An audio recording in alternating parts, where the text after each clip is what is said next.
This is Christina, and she came to us with a disc herniation and sciatica and was told that she needed surgery. That would be the only way to get pain-free. But this is where she's at 7 days after some specific exercises we prescribed her.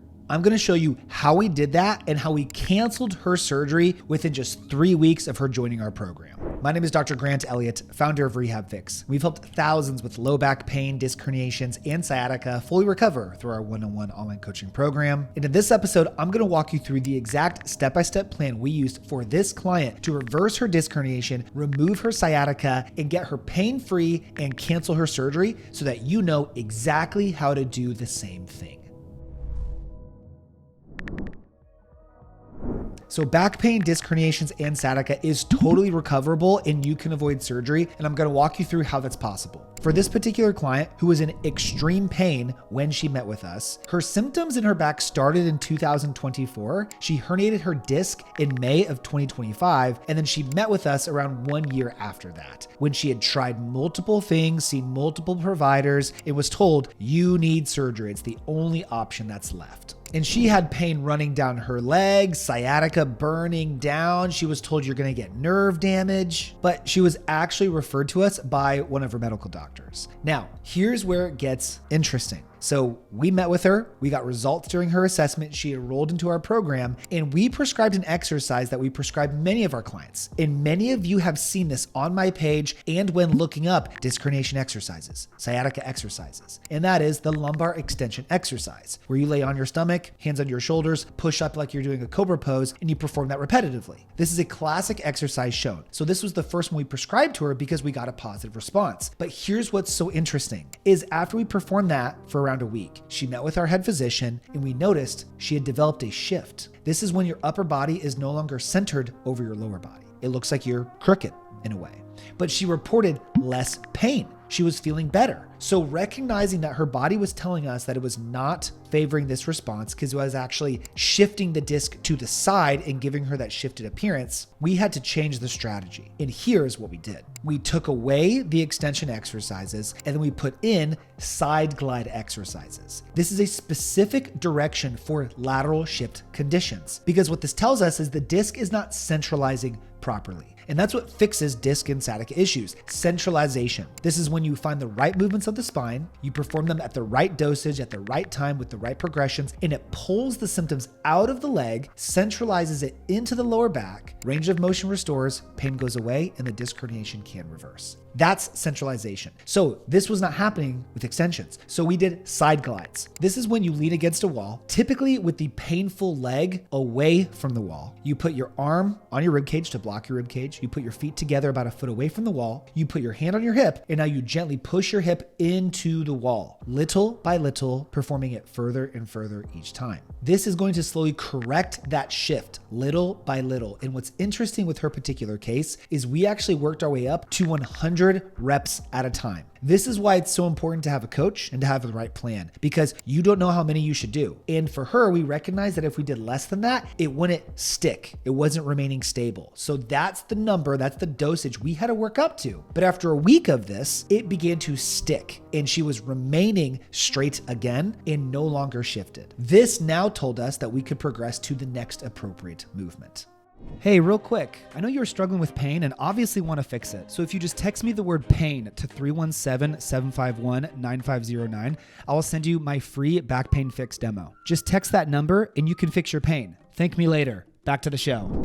So once you begin to centralize, whether that's through extension, side glide, or flexion or other movements, now we want to stabilize around the disc to load this tissue so it lasts. So here's what we did. We had her lay on the floor, leaned up close to a wall with her head about a foot away from a wall, push her hands into the wall with about 20 pounds of pressure. Now, we pushed the lower back flat into the floor, picked the legs up, knees bent, and while keeping the low back flat into the floor, slowly lowered one leg at a time, tapping the heel and coming back up. This is a dead bug type motion, but instead of your arms rotating with the legs, if you've seen that exercise before, we're keeping constant tension into the wall. This helps create intra-abdominal pressure. which is how your spine stabilizes around the disc. Think you have muscles behind your spine, but what stabilizes it from the front? Intra-abdominal pressure does. And by pushing the low back down, you will feel your core flex and expand, and then learning how to brace around that pressure, that creates the stability in the front. So this is what loads your disc and stabilizes around your disc and teaches you how to properly stabilize with movement for when we get back into squatting, deadlifting, lunging, running, things like this. For this particular movement, we prescribed 3 sets of 8 reps each side. Now, after her body regained a sense of stability and she's no longer shifted, now we're ready to reload her spine into extension, which is what the vast majority of discs need, whether that's initially, whether that's in the middle, whether that's later. We need to restore sagittal plane motion.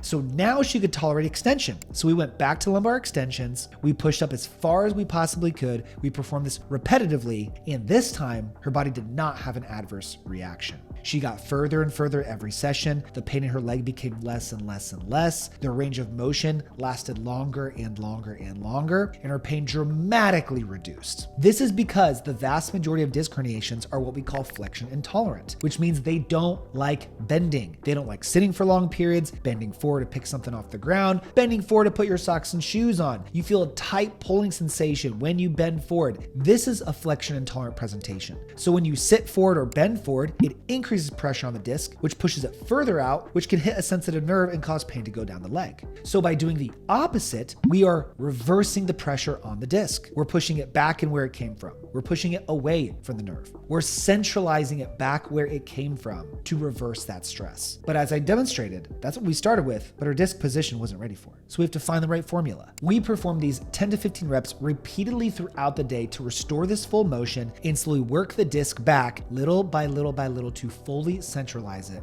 And that is the difference in these 2 photos. One is restricted with back pain, leg pain, and the other one is just 7 days later after this protocol, which dramatically reduced her symptoms. And then we just continued to make progress from there. But of course, something you need to understand is these are not all the exercises we did together. Of course, there are progressions. There are various movements that we want to do to improve other areas too. Unilateral spine stability, hip mobility and stability, loading the spine over time, progressions to that lumbar extension. There's multiple other things to this. But the point is with this simple protocol, we reduced her pain incredibly fast and canceled her surgery that she had scheduled 3 weeks after starting our program. We were the last resort, but we hear these situations all the time and we cancel surgeries every single day.